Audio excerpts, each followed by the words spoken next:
Good morning, everybody. How's it going? Wednesday, April 19th, coming up on Hump Day here. So halfway through the week. How's everybody's week been so far? Hopefully it's been good. There's been some pretty good textbook setups based on some balance range breakouts. Yesterday, of course, we had the gap rules in play. And it looks like, again, this morning we'll have gap rules in play one more time. This time on the opposite side of the trade, though, from a gap down.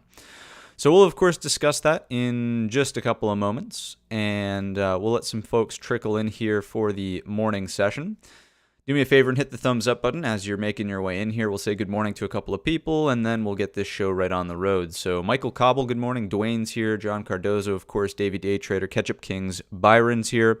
We've got Lioness, Richard, the original Rude Boy. Who else? Mickey, Pete, and Repeat. It's a classic as always. What's going on, man? Futures Mood, Mickey. We got Mickey already. Black Diamond Off the Grid, Gregory Rulo, Crypto Commando. We've got Paul Boder, Quest of Quests, Kid Ray. Nice to see you, Kid Ray. I feel like it's been a little while. Perhaps, maybe I've just been missing your name in the chat, but nice to see you. Andy Tidwell's here. Buckminster Wallace, of course. Katie Baby, Chloe, David Ball, DP, Infornity, Rebecca F, Cipriano. We've got Starlight, Victor Y, Bob C, It's a Good Day, Capitalist Dog. I mean, the list goes on and on and on and on. Very cool. Nice to see everybody. Good morning. Chris P. Lewis as well. I see you. I see you. I see you. All right.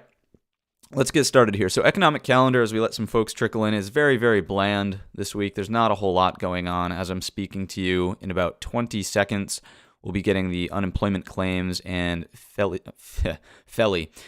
Fed Manufacturing Index. That's coming out at 8:30 in about 10 seconds now. Should be, we usually get unemployment claims on a Thursday, on a Thursday, typically. What am I saying? It's not... I think I've done this once before. This always throws me off when there's a gap in the calendar. Today is Wednesday, April 19th. Tomorrow is Thursday, April 20th. And that's when we're getting unemployment claims. I don't know why I said that this was going to be this morning. It's not. It's not in 10 seconds. It's not now. It's not 10 seconds ago. It is tomorrow. So we'll just pretend like that didn't happen and continue right along through the analysis here. There's nothing going on today's session. There's really nothing to be concerned with. We'll get some stuff tomorrow in the pre-market, 8:30, and then existing home sales. Yellen will be speaking at some point, some Fed speakers. This one's well after the close. Nothing too crazy out there on the economic calendar. Yeah, at least it's not the opening print. That's right, Chris. That's right. I learned yesterday that the opening print brings out a lot of sensitivity in the trading community. So anyhow, let's keep the train rolling right along. What's going on? Stock-specific headlines this morning. Morgan Stanley reported here, and expectations are better than expected. Right? Better than expected. Mortgage demand from home buyers drops 10% as interest rates jump. So the thing jumping is rates, of course. If anyone's been watching the TNX, that has obviously made a nice little move in the upward direction. Bitcoin and Ether are falling as... so I think the way that they've worded this is funny. Bitcoin and Ether fall as investors weigh persistent inflation and rising interest rates.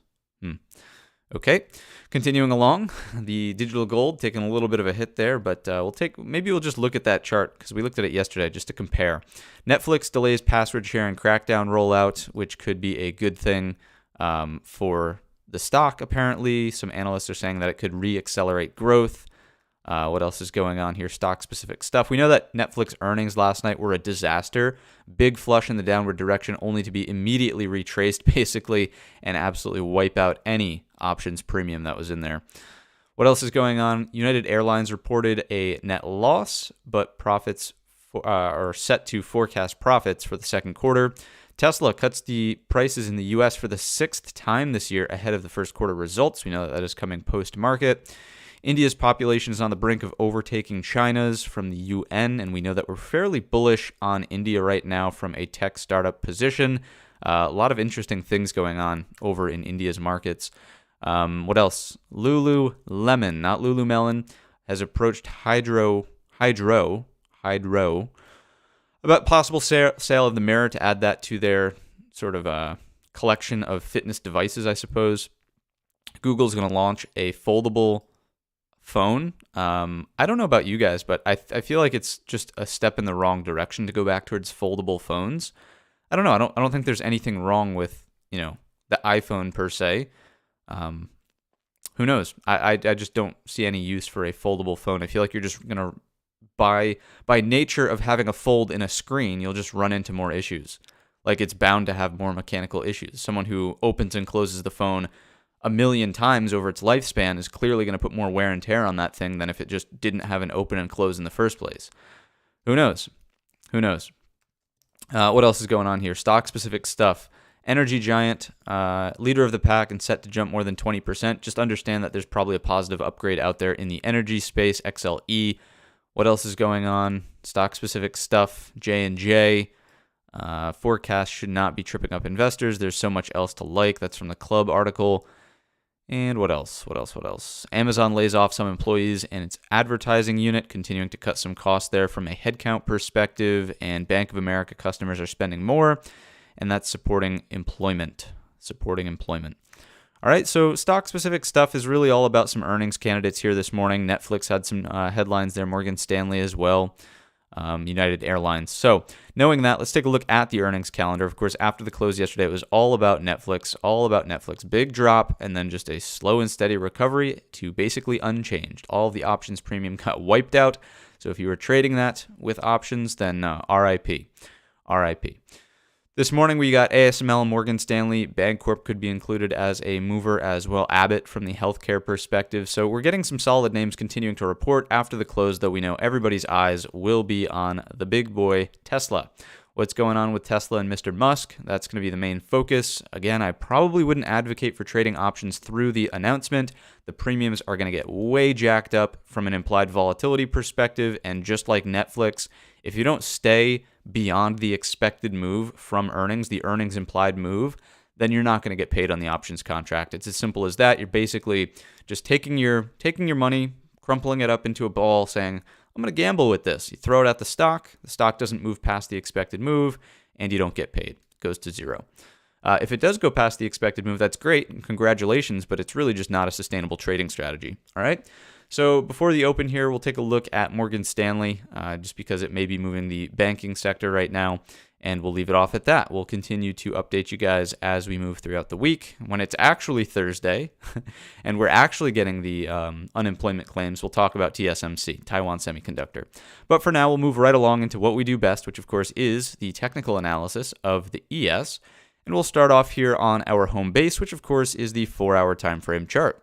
So what's going on from a price action perspective? This, of course, is an uptrend. We're trying to make it towards these equal highs. We're just shy. Remember that the contract change happening here, the green dashed line, means that this technically, if you were to do something like this, we're basically trading at these highs, right? We're trading at these highs. So it looks a little wonky when we have the extended hours on and the contract change adjustment isn't showing us that. A lot of these are pre-market upper wicks anyhow, but you get the idea. We're basically trading at equal highs in the regular trading hours session, okay? So if we isolate price action to here, everything that's taken place after the contract change, it's still a glaring uptrend.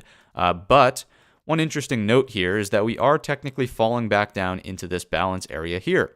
This is perhaps a little bit more obvious on the hourly time frame chart, so we'll go there in just a second, but just keep in the back of your mind, we are still technically in a 4-hour uptrend. Yesterday, although it was due to a gap up, we did technically form a brand new higher high on the 4-hour time frame chart. That, of course, keeps us in an uptrend. It means that we can afford a higher low pullback on the 4-hour time frame chart and not be in jeopardy of changing the trend. So that's the 4-hour. Let's take a look at the hourly time frame and just make some quick assessments here. Of course, this is the balance range that we were just referring to. Here it is. Boom. And we're falling back into it, right? You can see on the hourly chart, we are moving back into balance after trying to resolve the upper end a number of times now. Right, so we opened and pushed away from it here. This is last Friday. Monday, we closed back above the top of the balance area. Yesterday, we opened on the big gap up. There's the 4-hour higher high. We pull back, and where do we stop? Right, we stop right at the top of the balance range, and we start to recover into the close there. This morning, we're certainly gapping down into the balance area. So, knowing that, I mean, that's definitely not the most confidence-inspiring signal as a long. In a picture-perfect world for longs, we would have just remained above the prior low of day, opened somewhere in here, said, hey, we're finding support off the top of the range, we'll look for a move in the upward direction. Not so clear now that we're coming back down into the balance range here, underneath 4160. That's the level that we had used in the past. Nothing has changed there. 4160 represents the top of the balance. We are currently opening underneath. 4153.50 is the last print here. And that, of course, is a look above technically and fail. So what are the early morning implications based on that knowledge from the higher time frame perspective, like the 4-hour time frame chart? Well, we know that if this turns into a look above and fail, let's draw this in here. Let's take out our good old crayon, as the folks call it online. If this is a look above and fail, we're just looking for lower highs that continue to reject 4160, and we'll rotate or try to look for a move down towards 4100. That's a pretty substantial move in the downward direction, stemming from the fact that buyers have failed to really hold this breakout here in the upward direction, not making progress. So lower highs underneath 4160 do look enticing for a continuation play in the downward direction. It's a little bit greedy. I would call you very greedy if you're looking for 4100 on today's session from a short setup. Instead, I would just tell you to be mindful of, hey, we've technically got lows here. We've got this congestion zone in the midpoint of the range. That certainly strikes me as a much more respectable target. On the downside, you've also got to contend with Monday's lows. We're kind of opening right at this area in here, 4150.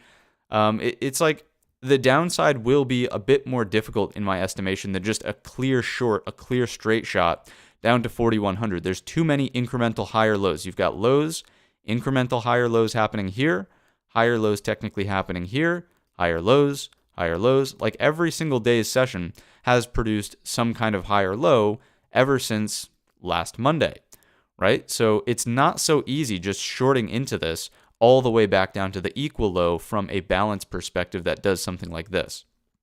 Just something to keep in mind, right?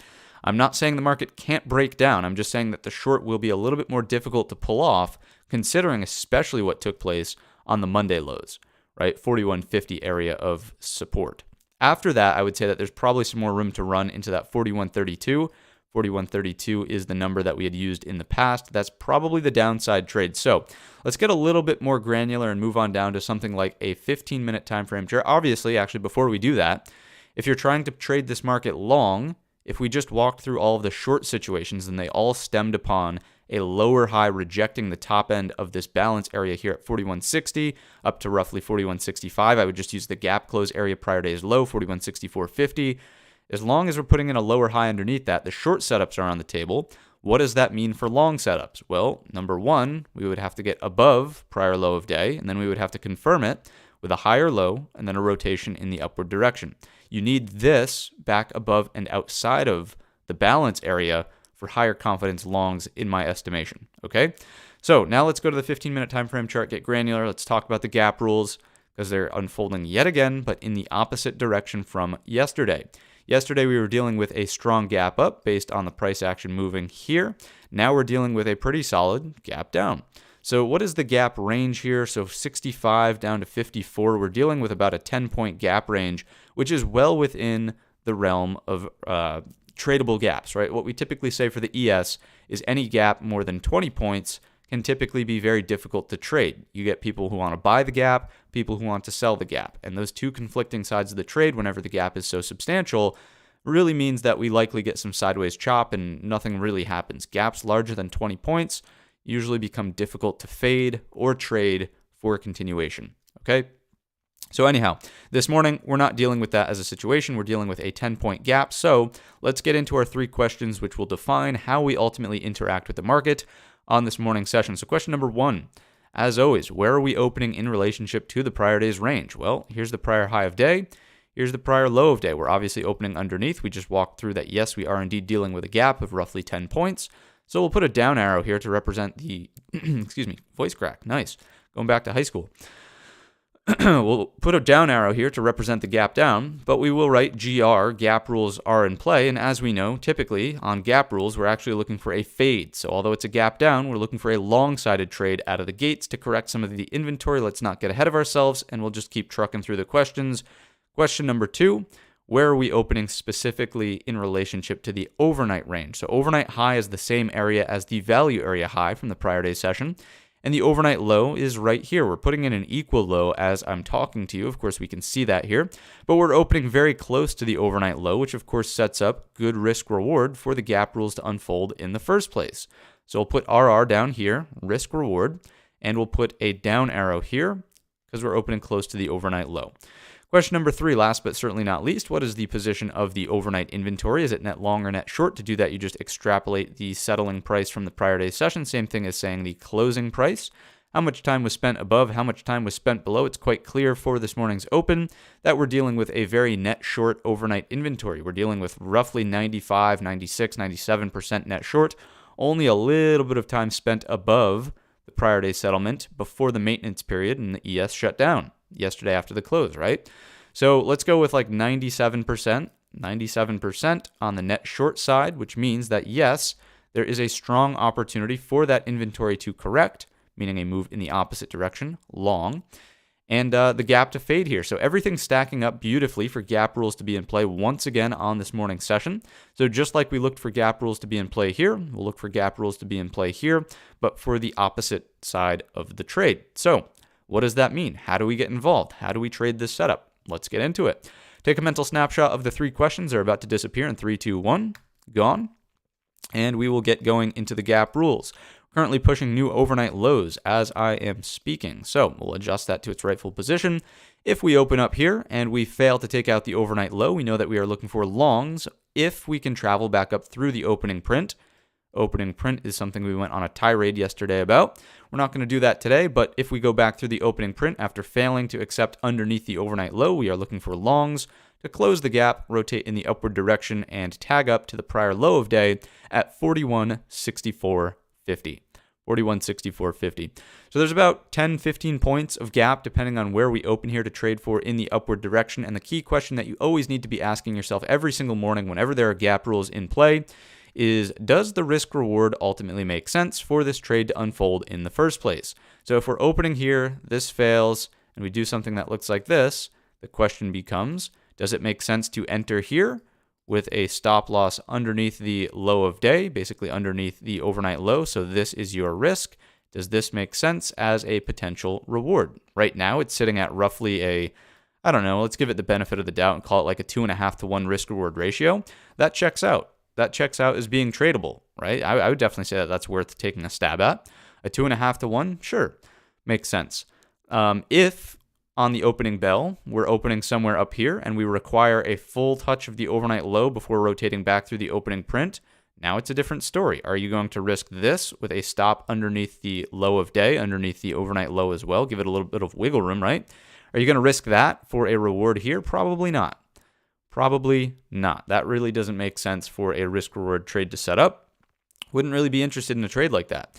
Instead, like the way that you could trade something that doesn't really offer good risk reward that way would be, sure, we open here, we don't really accept under the overnight low, but the long may not be here through the opening print. It may just be on a higher low above the opening print. That way you could go, okay, equal high breakout, stop goes underneath the higher low pullback, and then now you're dealing with, again, this is probably more along the lines of maybe a 2 to 1 risk reward ratio, but you can see how that trade may make sense as well, doing something there, right? So there's a number of different ways to set this up, but at the end of the day, everything always boils back to the psychology of market participants and understanding why gap rules in the first place tell us we should be looking for a long. And just to talk about that briefly, we know that as the market gets closer and closer to the opening bell, there's more and more volume that trades.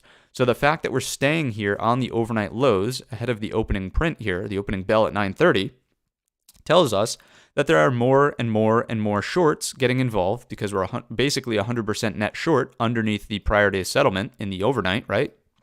More and more shorts are getting involved at terrible trade location. Why is it terrible trade location? Because if the market doesn't instantly continue out of the gates, screens go green back over the opening print, these shorts panic out. What do? If you're a short looking to close a position, what do you turn into? You turn into a buyer. And if there are more buyers than sellers, what does the market do? It bids higher. And what do we target? We target a gap close, prior low of day. All right, so that's the gap rules. That's the psychology behind it. We walk through it most mornings whenever there's a gap.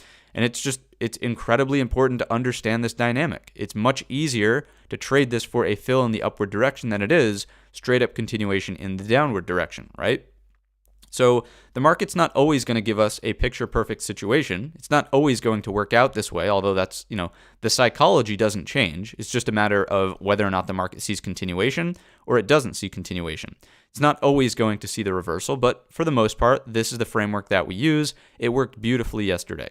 So if it works again today, the idea is something that does this, and then we always look for a gap fill reversal when and if we close the gap. Yesterday did not offer a gap fill reversal off of this zone, not even the blue zone, which was slightly underneath. Remember, we gave it a little bit of a zone in here. No gap fill reversal yesterday, so shorts kind of won that battle. But for the most part, it doesn't change the idea that we're always looking for it anyways when and if we close the gap to the prior low of day. So that's the framework for the open, okay? That's what we're watching for. This would be my preferred situation for the ES, just so we get a little bit of mechanical trading in. The levels would be nicely respected in this fashion. Again, the market, if it wants to cooperate, it'll do that. It's very unlikely that we ever get a textbook play like this. So let's talk about some different situations that could also arise so you have some back pocket scenarios and you're not caught off guard by anything really in the market. If we never see a test of the overnight low in the first place and the market just rallies first, it's going to be difficult to trade that, right? There's no like clear place to place a stop loss, and the more that this gap closes, obviously an entry here leaves you with less reward on the upside, an entry here, even less reward on the upside. So if the market just takes off like a bat out of hell, basically, on the open, then it may be difficult to actually participate in the closure of the gap. I would just keep in mind that, okay, if this happens in a really snappy fashion, your next trade setup is just looking for a reversal here. And I would really be watching for the reversal here on today's session because as we just talked about, on the 1 hour time frame chart, what does this zone represent? This zone represents the top of the daily or hourly or 4 hour, whatever balance time frame you want to call it. It represents the top of the most recent balance that the ES has tried to get out of and has now proven to us that it's failed. So a lower high here is very, very significant in the ES. I would really be watching for a gap fill reversal. If there's any green out of the gates here, I would not be chasing longs at this area, this area, this area, because basically what you're doing is you're saying, hey, I'm going to long this thing on the expectation that we're going to break out of the range again after we've already proven in the pre-market that we've failed. And in the pre-market, we've already proven this on this little rally right here, another micro failure. Now, I will fully say that in the pre-market, we don't really weigh these patterns too heavily. Pre-market activity is never as indicative or strong as regular trading hour session, and the reason is obvious. I mean, look at the volume here. Look at the volume here. These participants should be weak-handed. There's not a lot of agreement there. There's much more agreement on fair value and prices when a lot more volume is trading. Okay? So anyhow, if you're trying to long this on anything that's not close to the overnight low, on anything that's not close to the opening print, your risk reward is awful as you start getting into this area. You're basically saying, hey, I want to see the market break through resistance and see continuation after we've already failed this a number of times. I think you're pushing your luck on the upside there. And instead, I think that this is a much more logical situation to look for on this morning session, okay? So what about the downside? The downside, if we just continue straight lower, it's all about looking for any lower highs underneath VWAP, right? So you want to see price action that looks like this. This crappy dotted line is a VWAP, a lower high that happens here. You're looking to short that. You're looking to short the equal low breakdown. And the target would be 41.32. 41.32 is the level that we just discussed on the hourly time frame chart. It's the midpoint of the hourly balance range. We understand that in the downward direction. Okay? And, just to fully flesh out all of the opportunities, if the market does do something that looks like this and actually breaks through the prior low of day, gets acceptance in the previous day's range, you can look at this in hindsight and say, Matt, you're such an idiot. Why would you tell me not to long it here, or here? I would just say, maybe you haven't been around the block long enough, but over time, it's just not a successful strategy. What you need to see for higher confidence longs, we talked about this on the hourly chart, is a higher low above. You need to turn this previous support, which can now act as resistance, you need to turn it into support once again before you can confidently say, okay, now we'll look for stronger longs in the upward direction. Okay, you need something that looks like this. Otherwise, the long in this area here, it's just far too risky. You run the risk, of course, of just a rejection off of the top of the hourly balance. And for folks who are maybe just trickling in and maybe missed the hourly analysis here on the ES, here's the hourly balance. You can see that represents also the gap close. The reason we don't want to be a brand new money long here is because that this can easily produce a rejection that keeps us inside of this balance range. Here it is on the hourly with the extended hours off, just so everybody understands what this looks like without the pre-market session, right? Resistance, turned to support here on yesterday's session. I will say if we were not dealing with this morning's gap down, opening back above, this would be pretty confidence inspiring. Yesterday's lows holding above the top of the balance range. Here's the balance range, right? Holding above that for yesterday's lows looks pretty darn good. But the fact that we're gapping down now this morning, of course, means this is the threat. That's the threat right there. Okay? So we should all be on the same page. Everybody should be very clear on what we're looking for on this morning's session. Let's go back to a 15-minute time frame chart. Let's throw on those extended hours, and we will take the official YouTube poll.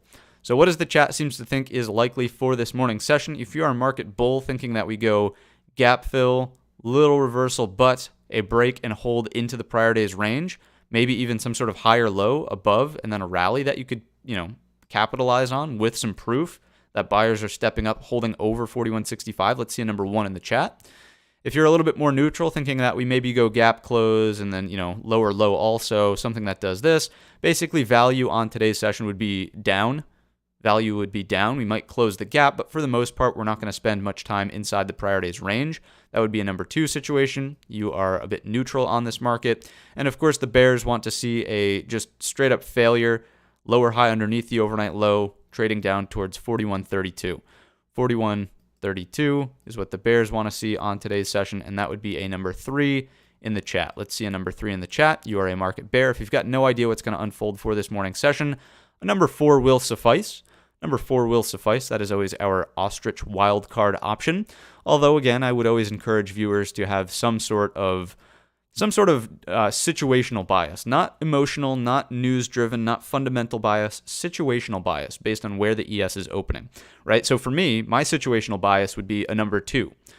It would be a number 2 for today's session for me, all right? So typing in the clickable poll now. What do you think? Question marks here. 1 is for the bulls.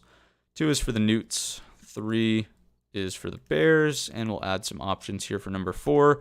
Ostrich. All right. Clickable YouTube poll should be out there in the world. You can participate that way if you are a lurker.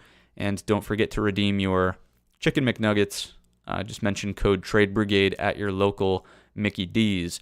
All right, one last reminder, hit the thumbs up button if you have not done so already. I'm scrolling up through the chat to see how our responses are coming in.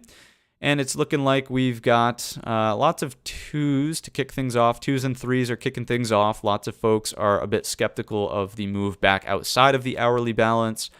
Let's see, with earnings, it's neutral at bear from ML.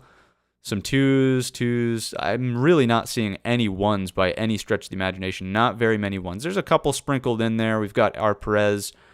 Who else is a 1?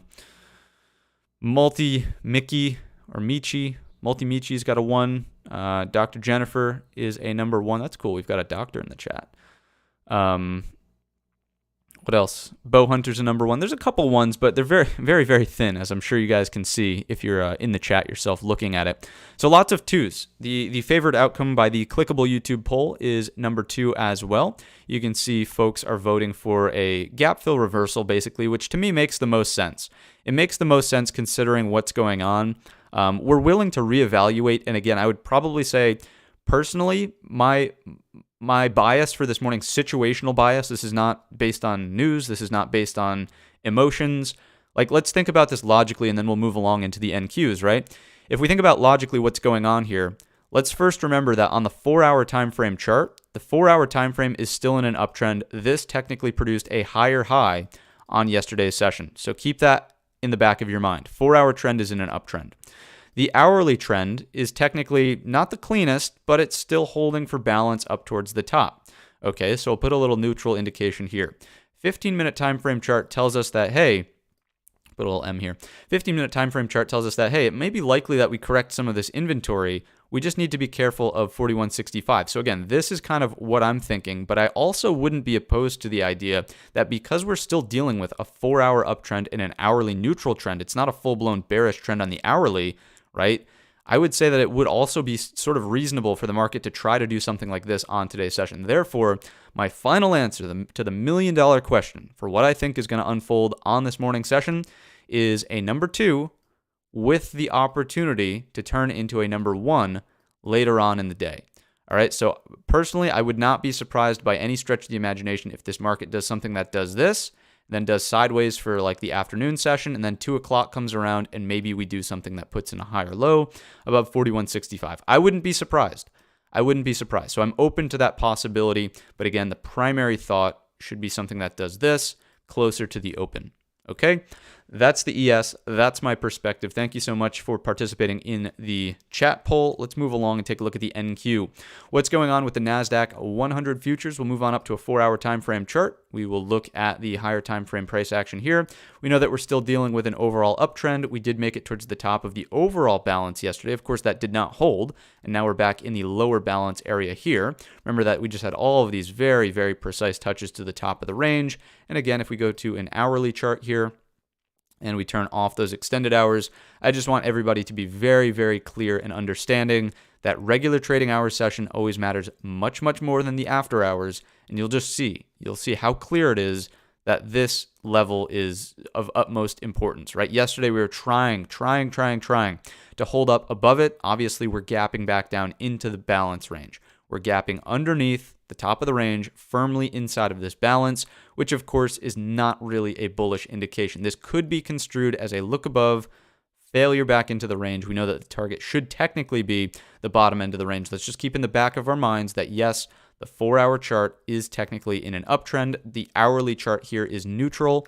Let's move on down to the 15-minute, and we'll take a brief tour through our 3 questions. And we'll get a sense for what could unfold here on the open.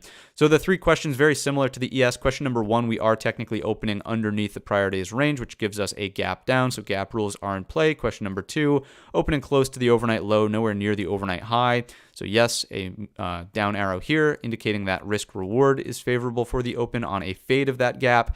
Question number 3, last but certainly not least, overnight inventory is basically 100% net short. If we do something like this, some minor activity above, but for the most part, on this increase in volume, we're dealing with, again, let's just say like 97% on the net short side of the market. So could the inventory correct in the upward direction? Absolutely. Notice that the gap close is a little bit larger here in the NQ. There's more points to be trading for. So I would keep in mind, as long as it's a failure under the overnight low and a recapture of the opening print, game on. Look at your risk reward, right? If this is your risk, this is your reward based on a brief eyeball test. You're dealing with maybe a 3.25 to 1 risk reward ratio. If it's a very shallow undercut of the overnight low, and then just a straight up failure from the sellers to really materialize and push prices in the downward direction underneath 13,065. 13,065 is the current overnight low. Now again, let's be very clear. If the market rallies, we're not overstaying our welcome as longs up here towards 13,160. 13,160 really represents the top of the hourly balance range that we were just looking at. So although we can trade this for an inventory correction in the upward direction when and if we get to this area, I would not overstay your welcome on the long side. We know that the market should, in theory, if this is truly a look above and fail, find a lower high there and then trade in the downward direction.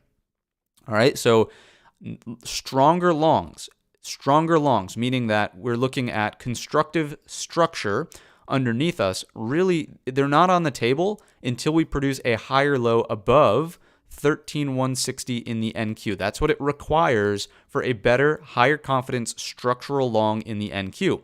It doesn't mean that we can't fade this gap in the long direction, but I would just be a nervous Nelly, holding a long here, right? You really don't want to be initiating new longs here. You want to be selling your longs at 3160, right? And then if it breaks through, that's a different story. That's where you look for that higher low and continuation out of the trade.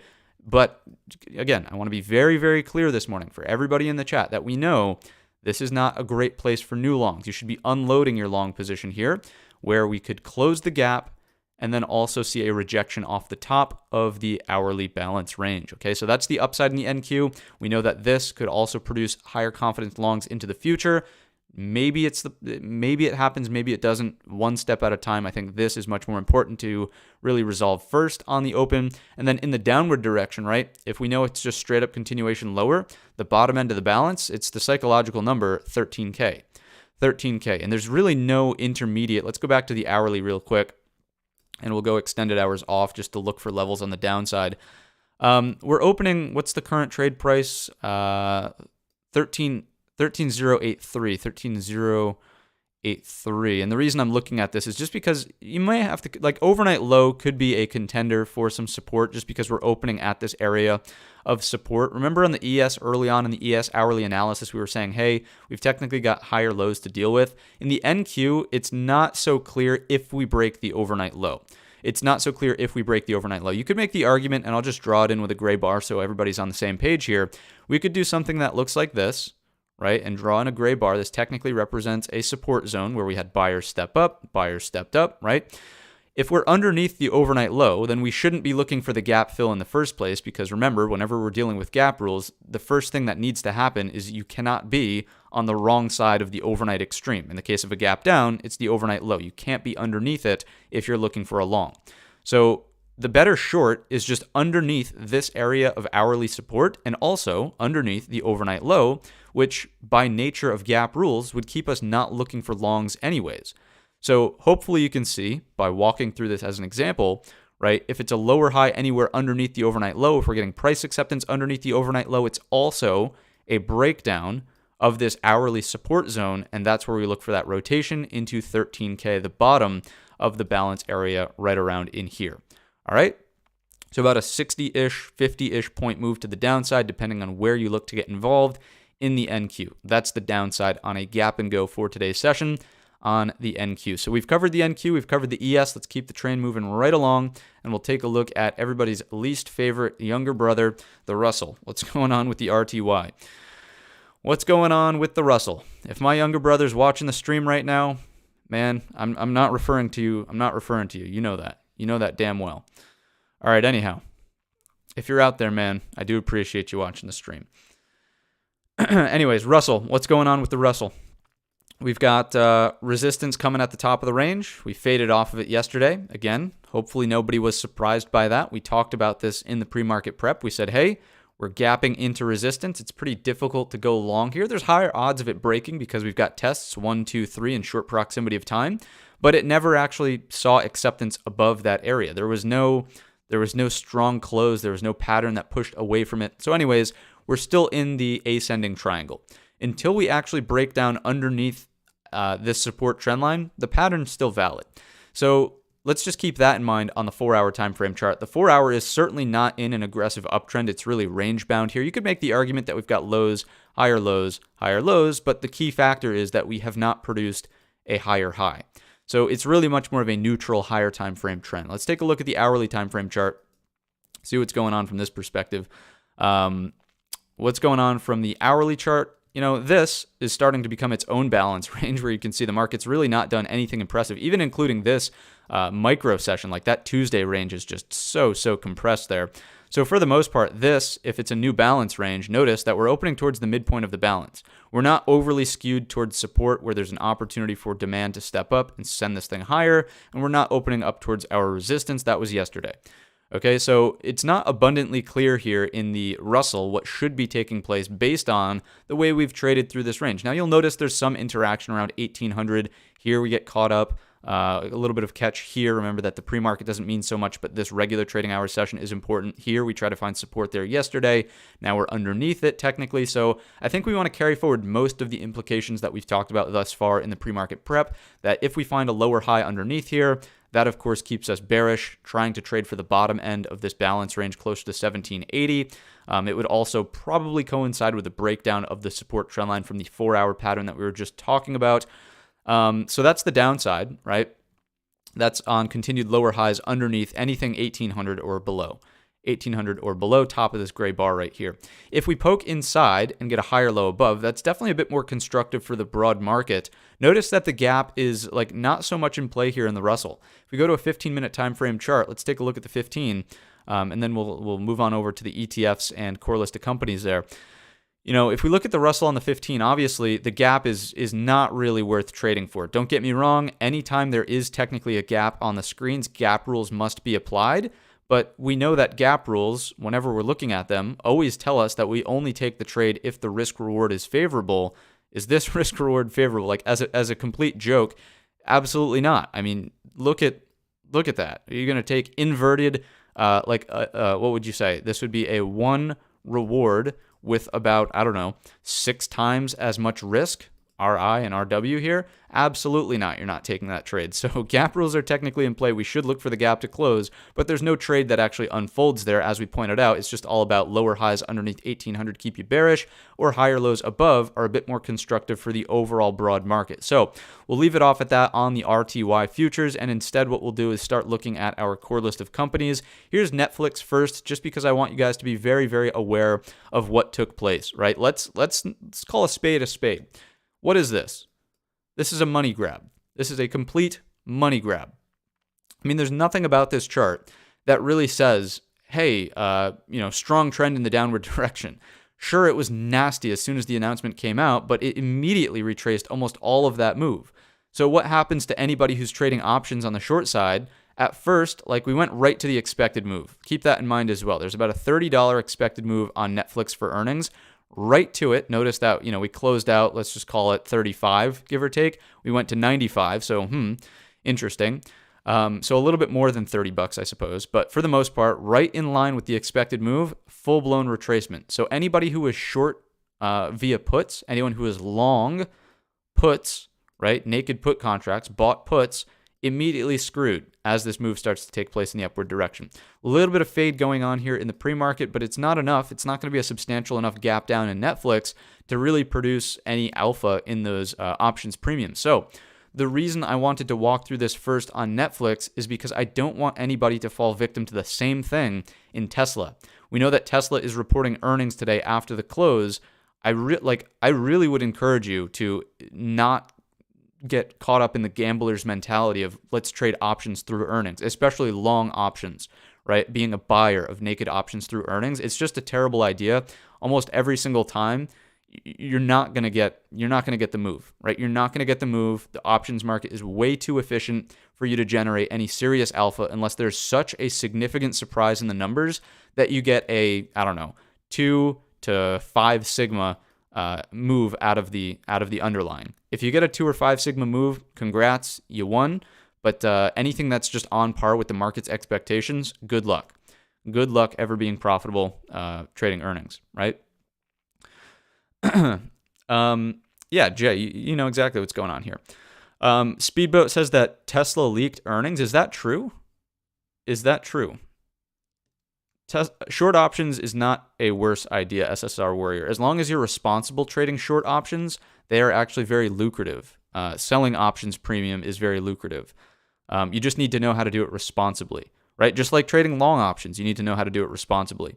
There's more risk, technically, quote unquote, risk, technically, wrapped up in a short options trade, because if you don't sell, if you're not selling a vertical, obviously you leave yourself with unlimited potential loss. But for the most part, there are ways to mitigate your risk. There are ways to strategically take hedges. There's a number of different things you can do. Again, you can make it a vertical. You can sell some other premium and then buy something on the flip side, right? So there are things that you can do, but think about the directional risk. Directional risk involved in long options, theta risk, implied volatility risk. I mean, those things they need to be taken into consideration when you're dealing with long options as well. So you've got to figure out what works best for your own psychology. But anyways, I want to go back to Speedboat's comment about Tesla leaking earnings. Is this true? Is this true? Can we verify what Speedboat is saying? I thought that maybe this downdraft here would really just be due to the nature of price cuts. Again, just as an indication that, hey, Tesla really can't deal with the oversupply of cars that they have. So if someone else could confirm what Speedboat is saying, I want to believe you, man. I want to believe that Tesla's earnings did leak, but I don't. I can't just take one. Okay, I got this a month ago from Speedboat. I mean, you might have an inside source, and that's cool. We're not here to get wrapped up in insider trading. There's no leak of. Okay.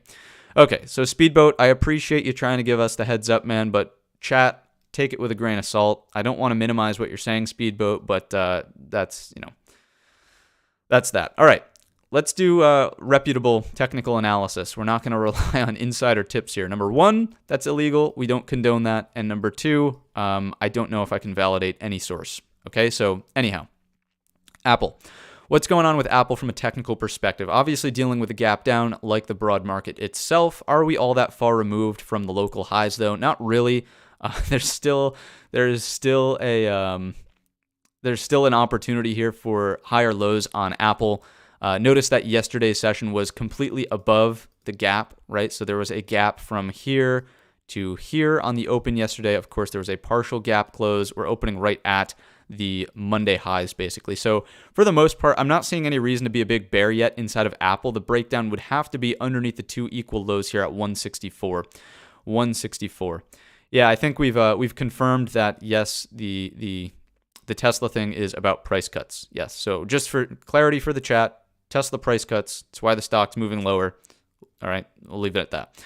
Apple, right? Back to business. The better short is underneath the lows here at 164. It doesn't really look to be in play as a short early on in the open. I think that this is just going to offer a bit of chop here. There's an opportunity for something that does this, but do you really want to trade into this overhead just nastiness from yesterday? I'm not convinced that there's an easy trade to pull off from that perspective. I think Apple waiting for really the next break over 167 is the constructive look in the upward direction. There might be some sort of hold here at the 165.20, 165 area that could certainly hold up, a full gap close from this area right here, a gap close, and then something that does this. It could certainly be on the table, but the long to me, looking at this action from yesterday, I really wouldn't want to be trading long into that. Right, the better long, as we can see here, is over 167. So I think Apple's a patience play. Hopefully you guys can see why that's the case. Netflix opening on a gap down here, a little bit more downside after the earnings retracement. So dealing with a bit of a gap down. Where are we in relationship to some structure? We're gapping underneath this overhead supply now. So this could be looked at as a distribution zone as long as we're underneath it. The idea should be to apply gap rules here in Netflix stock as well. Just like we apply gap rules in the S&P, the ES, all that good stuff, gap rules will apply to Netflix. It applies to anything that's gapping. It's a little bit more difficult to do with Forex, which trades around the clock unless you're dealing with a major open that's far removed from the previous major close. But, gap rules apply to almost any instrument that trades. barring some of those things that are a bit smoother around the clock. I would say, crypto obviously falls into that category. Forex falls into that category. Futures are a bit different because obviously we have a New York Open that really changes volume and the ES. So anyways, gap rules, right? What does that mean? You really wouldn't look for this as your overnight low. Let's be very clear. When Netflix gap rules are in play, this is the overnight low that you would use. You are not using 292, the low trade from here on the initial earnings, quote unquote, crash. So if we fail to take out the overnight low, which is currently trading right around previous structure, 321.85, and then we retrace through the opening print, the look should be for a gap close to the prior low of day, a retest of 332.50, a retest of the bottom end of the range, basically. And that long trade would look something like this on the daily time frame chart. Plenty of deltas to be trading for there. I would probably let the IV settle down on the open. Let the IV settle down on the open. I would not be chasing this thing out of the gates. Earnings implied volatility is still going to be slightly pumped, and it will fade as the day moves on and the market digests this gap down. Okay, so I would be patient on Netflix, and I would not want to hop into that just immediately. Tesla implied volatility is going to be through the roof. Again, we already talked about this one because of the earnings happening after the bell here. This is based on price cuts. So gap rules are in play. Gap rules are technically in play here. We are looking for a failure of the overnight low, long back up through the open. But once again, I would just remind you that implied volatility is going to be soaring through the roof. Tesla, to me, is probably just not something to trade on this morning session. You're going to need an outsized move based on the pumped up implied volatility to really get the move out of the options contract. So take that lightly, or take that seriously. Consider that, rather, is how I should say that when you're potentially looking to pull off a trade in Tesla. Just be willing to look for or you'll need to look for a larger move to get the same sort of dollars out of the contract underlying. Okay, because you're paying more for that premium. All right, that's Tesla. Again, gap rules in play. The full gap closes the prior low of day, 183.50 is basically you want to see a supply hold, a support hold, support, supply. They both start with S. They mean two totally different things. You want to see support hold around 177.65, and that's coming from, of course, here and here. As long as that holds, I think that there's an opportunity for the gap to close overhead, but again, be mindful, earnings. Google, what's going on with Google? Hang on a second. What's going on in this chat here? Who's getting annoyed? What's the question? Okay, look for the setup. Okay. Okay. So that's my fault. We didn't go through SPY, Qs, and IWM, the cash ETFs. All right, we'll round up with those. But folks, let's take it easy with look for the setup. He's just pointing out that we missed this, but I'm acknowledging it now. And yes, we don't need to spam the chat with the same question. We'll get to the SPY, Qs, and IWM. Okay, so just hang tight. We'll round out the broad market, we'll round out the core list of companies, and then we'll dive into the SPY, Qs, and IWM. Okay, so sit tight. Don't need to spam the chat with the question. Thanks for calling it out, though. Google. What's going on with Google? Gap down, so gap rules in play like everything else. 103, though, 103.75 is the flush point of this double top if it's going to turn into a double top. Right, producing a lower low underneath 103.75 does look interesting for downside, okay? Does look interesting for downside. Yeah, kindness, chilling out. Let's keep it very cordial in the chat, please. So anyhow, this strikes me as what we should be looking for in Google. A breakdown of 103.75 and a lower high underneath, certainly interesting, especially on the heels of a bearish engulfer on yesterday's session. Why is a bearish engulfer meaningful? Well, the market opens on a gap above the previous day's high, cannot materialize in that gap direction, aka up, and then closes underneath the low of the preceding bar. Okay? So, to me, with a bearish engulfer, the idea is that the buyers really don't have it going on here. We know that there's some pretty intense competition between Microsoft, OpenAI, Google, the Chinese AI companies as well, or the Genie bots that they're coming up with as well. So, with some bad news like kind of looming in the headlines, the competition, so to speak, and Google being on the short end of the stick there. Also, might I add, releasing a foldable phone this morning. Who the hell wants a foldable phone? Not me. I think that this kind of is the trade. Like barring the fundamental joke that we just threw in with the foldable phone, technically speaking, the bearish engulfer is giving me a bit more of an eye for downside on a lower high underneath 103.75. Hopefully you can see why that's the case. It's the neckline breakdown of the double top. Speeding it up here so we have time for the SPY and Qs. Meta, what's going on? Little balance range, big gap down. So underneath our pivot here at 216.50, it's a balanced breakdown. As we were talking about in yesterday's stream, this pattern, the rising wedge, longs getting rewarded less and less and less. Here we go. Could the bigger pullback be around the corner? Absolutely looks reasonable based on today's gap down in Meta. Again, gap rules will be in play. Any lower highs that stay underneath 216.50, look for the deeper pullback. I'm eyeballing 207. 207, clear break point from here, right? That would be a longer time frame break, retest, and then we can look for a higher low. This would be a weekly higher low, good to go over time. Of course, earnings will be around the corner at some point, but that's today in Meta. Next up, NVIDIA, just the stock that would not fall off of a cliff. Hopefully you didn't fall victim to the head and shoulders before the neckline break. Hopefully we're not positioning early for that. Gap up yesterday. For the most part, it's holding. Prior low of day is here technically. We're opening right at the prior lows. So the idea in NVIDIA is that this is probably going to be an early morning watch for a closure of the gap underneath us if the market cannot get in gear in the upward direction. All right. See you later, INF. Nice to see you this morning, man. Take care. Hope you have a great day as well. But NVIDIA, right? The idea here is that this gap closes from yesterday's session on market weakness in the SPY and the Qs.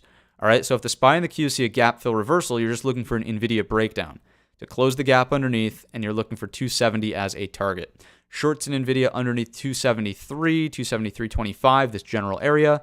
Breakdowns, lower highs in this gap range. We're looking to close it. Daily gap close there, okay? That one should be a clear one to watch. If we never break down into the gap range, obviously there's no short, and you just stay patient up at those highs. There's also not a long. Can't really chase that after an inverted hammer like yesterday. What's going on with Softy? Back into the balance range, so this is much more aligned with the look above and fail situations that we're dealing with in the broad market itself. As long as we're under 287 in Microsoft, look for the full rotation 281.50 on the downside. Look above, fail, target the bottom end of the range. Under 287 in Microsoft keeps it bearish. Higher lows above, even skeptical of that. Got to really be a break back above 289.25 for higher confidence longs. Otherwise, you're just dealing with daily balance chop. Next up, last but not least, we've got the mini beast. What's going on with Amazon? Then we'll round out the QQQ, SPY, IWM. Amazon, what's taking place here? So far, it's actually holding up nicely. Pre-market, better rally. Over 101.25, right? You can make the argument that if you just imagine this is hanging somewhere in the sky, inverted head and shoulders could be trying to take place here with a higher low back above 101.25. As long as we're above it, I would not be an aggressive short. If Amazon does want to break down underneath 101.25, that is much more interesting for a downside rotation into these equal lows closer to 98. So far, the fact that it's holding here in the pre-market, it's not also aggressively gapping down like some of the other tech names, it does strike me as a small bit of relative strength. So I would not be, like my first choice for a short would not be Amazon this morning is basically what I'm saying. Okay? So that is that. All right, let's take a look at SPY, Qs, and IWM because we missed them on the initial round out from the broad market. So what's going on with the SPY? Of course, we're opening at 411.75. So a complicating factor here in relationship to what's taking place with the ES, right? If we go back to the ES is opening underneath its balance range highs at 41.60 to 41.65. You can see that the SPY is opening above. 411.75 is the zone from right here. So that is noteworthy, and there's a little bit of a divergence from that perspective. As we've talked about in previous streams, look at the chart of the instrument that you're going to trade. If you're trading SPY options or even just SPY shares, look at the SPY chart. Look at 411.75. Are we above that pivot? If you're trading ES futures, look at the ES chart. Do not get too wrapped up in the SPY itself. If you have the screen space to put both up at the same time, that's always going to be a bit more helpful, so you have sort of the broader picture of what's going on in general with the S&P 500 markets as a whole. So I always recommend more screens. Well, I shouldn't say more screens to the point where it's overwhelming, but you should have enough screens to have a couple of different time frames up and a couple of intermarket connections, aka you probably should have a SPY chart up. You should probably have a QQQ chart up and an IWM chart up. After that, you probably want to have at least 3 time frames of whatever instrument it is that you're trading. And then I also advocate for having the market internals up on another screen as well. All right, so more screens don't always mean better, but having enough real estate to actually look at what you need to look at, definitely important. Anyways, let's not waste time. We've got 9:25 on the clock. 411.75 is your number in the SPY. We're still looking for the gap rules to be in place, so a failure of the overnight low. As long as we're above 411.75, look for a break through the opening print to rotate to your prior low of day. That's 413 on the upswing, about $1 about $1 available on the upside here in the SPY. Let's take a look at the QQQ. What's going on in the QQQ? We've talked about gap rules across all of these, right? So gapping down, obviously, gap rules are in play. But once again, are we looking for a strong long up against 318? Absolutely not. The idea would be to look for a reversal off of 318. So if the market rallies first, you want a rejection off of 318. 318 is the pivot to carry forward, and as we talked about in the NQ futures, we're basically opening at these lows here, 316. You can see that equivalent on the daily time frame and in the pre-market here. So as we open around this 316.50, 316.25, the idea for a short is just like, okay, a lower high that gives us a partial gap fill that then rotates through the low of day. Door is open for the bottom end of the range at 314. That would be the short trade I pay attention to in the QQQ. All right, so that's your long and short. Long is only on a gap fill trade. We're not overstaying our welcome short long side at 318. Okay, IWM Russell 2000 in the small caps. Then we're out of here. What's going on? So there is your look above and fail. Move back into this range here that we were talking about in the Russell futures. So far, the gap is not present in the IWM, so no gap rules in play. The idea would just be, do we break down underneath the two equal lows? Target 175.75. If we stay in range, it's just a patience trade. There might be a rotation long that would be helpful. If this does unfold, if we see a push off of these lows and into 179, the long will probably be difficult to pull off. I would not look to actually long the IWM. I would just carry this forward as an intermarket signal that, hey, SPY and Qs, don't look for aggressive shorts if the IWM is ripping off the open towards 179. For better shorts and gap fill reversals in the SPY and the Qs, you want to see a weak IWM on today's session. And with the look above and fail happening on yesterday's session, I certainly think it could be the case that we just see some weakness here. There's not a strong rally. So we'll take it however the chart wants to unfold, but based on the indications we can see, I think it would be reasonable that the IWM fizzles out for a lower high and then maybe starts to trade lower.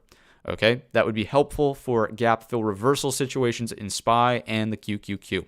With 3 minutes to go, that is going to wrap up today's pre-market prep. Thank you so much for tuning in. On your way out, do me a small favor and hit the thumbs up button if you have not done so already. It's a great way to show a little bit of support for the stream and just let me know that this is certainly worth continuing to do. It's worth our time. And, it's not all for nothing. So join the Discord if you're not in there already. It's completely free, linked down below in the description, or you can type in that redirect URL. And with that said, I wish everybody a green trading day, and I will see you in the next one.